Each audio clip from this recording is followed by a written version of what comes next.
smile.jpg और the laughing dog.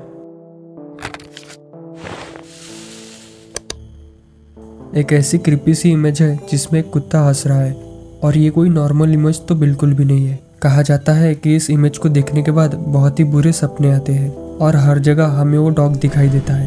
तो ऐसा क्या सच में होता है, आज हम जानेंगे इस वीडियो में और इस इमेज की असली मिस्ट्री को भी सॉल्व करने की कोशिश करेंगे। तो वीडियो में आगे बढ़ने से पहले अगर आप इस चैनल पे नए हैं तो इस चैनल को सब्सक्राइब करें और इस चैनल पर आपको मूवी एक्सप्लेनेशन भी देखने को मिलेगा। तो चलिए अब वीडियो स्टार्ट करते हैं। 1992 से ही एक पिक्चर इंटरनेट पे काफ़ी वायरल हो रही थी। इस इमेज को देखने के बाद कई लोग दावा करते हैं कि जब से उन लोगों ने इस इमेज को देखा है उन्हें हर जगह एक डॉग स्माइल करता हुआ ही दिखाई दे रहा है। इवन ये डॉग उनके सपनों में आकर उन्हें तंग भी कर रहा है और यही सेम बात कई लोग इंटरनेट पे शेयर कर रहे थे, जिसके बाद काफ़ी इन्फ्लुएंसर्स ने इस टॉपिक पर वीडियो बनाया जिसमें इस इमेज के पीछे की 2 बैक स्टोरीज हमारे सामने आई।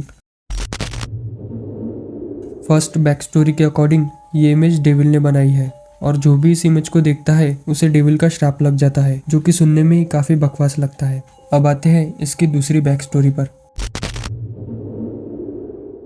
तो सेकंड बैक स्टोरी के अकॉर्डिंग 90s के टाइम पर एक पेंटर था जिसके पास उसका एक बहुत पसंदीदा डॉग था और उसके डॉग की किसी एक्सीडेंट में मौत हो गई और वो पेंटर मानने को तैयार ही नहीं था कि उसका कुत्ता उसे छोड़कर चला गया है। फिर उस पेंटर ने उसके मरे हुए डॉग की एक क्रीपी सी इमेज बनाई और कुछ काला जादू वगैरह करने वाले लोगों के साथ मिलकर उस डॉग की आत्मा को उस पेंटिंग के अंदर डाल दिया और अगले दिन से ही उस पेंटिंग में जो डॉग था वो स्माइल करने लगा। और 1992 में किसी ने उस पेंटिंग की फोटो क्लिक करके इंटरनेट पे शेयर कर दी। तब से पिक्चर लोगों को हॉन्ट करती है। तो ये थी इसकी दूसरी बैक स्टोरी और मुझे पर्सनली सेकंड बैक स्टोरी थोड़ी लॉजिकल लगती है, बट क्या ये रियलिटी है? इसका सीधा सा आंसर है नहीं। ये दोनों ही स्टोरीज एक क्रीपी पास्ता है और अगर ये सब झूठ है तो फिर लोगों के सपने में वो डॉग क्यों दिखाई देता है? तो इसका आंसर है उन लोगों का उस चीज पे बिलीव करना, उन दोनों स्टोरीज में से किसी एक स्टोरी पर उनका बिलीव करना और फिर उनके फेवरेट इन्फ्लुएंसर के कहने पर इस स्टोरी पर यकीन हो जाना। जैसे कि आपने वो रियल स्टोरी तो सुनी होगी जिसमें कैदी को फांसी की सजा होने वाली थी, तो कुछ साइंटिस्ट उसके पास गए और उसे बोले कि तुम्हें वैसे भी फांसी की सजा होने वाली है जिसके कारण तुम काफी तड़प तड़प कर मारे जाओगे। उससे अच्छा है हम तुम्हारे ऊपर एक एक्सपेरिमेंट करना चाहते हैं। हम तुम्हें कोबरा स्नेक से बाइट करवाएंगे जिससे तुम एक ही झटके में मारे जाओगे।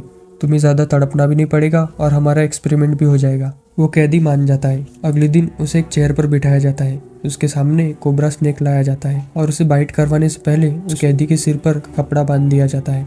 लेकिन अब साइंटिस्ट का असली एक्सपेरिमेंट यहाँ से शुरू होता है। वो लोग कोबरा का हटा के उस कैदी को एक नुकीली पिन 2 बार चुभाते हैं और सरप्राइजिंगली उस कैदी की मौत हो जाती है।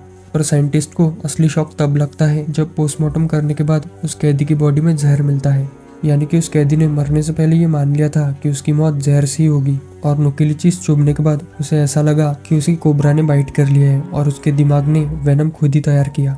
और इसी तरह हम लोग जिस भी चीज़ पर पूरा बिलीव करते हैं हमारा दिमाग उसे रियलिटी में मान लेता है और इसी तरह वो इमेज और उसकी स्टोरीज को भी देखकर कई लोगों ने ये मान लिया था और इसी कारण से वो डॉग उन्हें अपने सपने में दिखाई देने लगा था, क्योंकि उन लोगों ने वीडियोस देखकर और इंटरनेट पे पढ़कर ये सब सच मान लिया था कि ये इमेज डेविल ने बनाई है। तो दोस्तों आज के लिए बस इतना ही। और मेरी तबीयत ठीक ना होने के कारण एंड कुछ पर्सनल रीजंस के कारण मैं इतने दिनों से ऑफ था और मैं आगे कोशिश करूंगा कि रेगुलरली इस चैनल पर मूवी एक्सप्लेनेशन की वीडियो आती रहे। और अगर आपको इस टाइप की भी वीडियोस पसंद है तो आप कमेंट कर सकते हैं। तो चलिए मैं मिलता हूँ आपको एक और नई वीडियो में।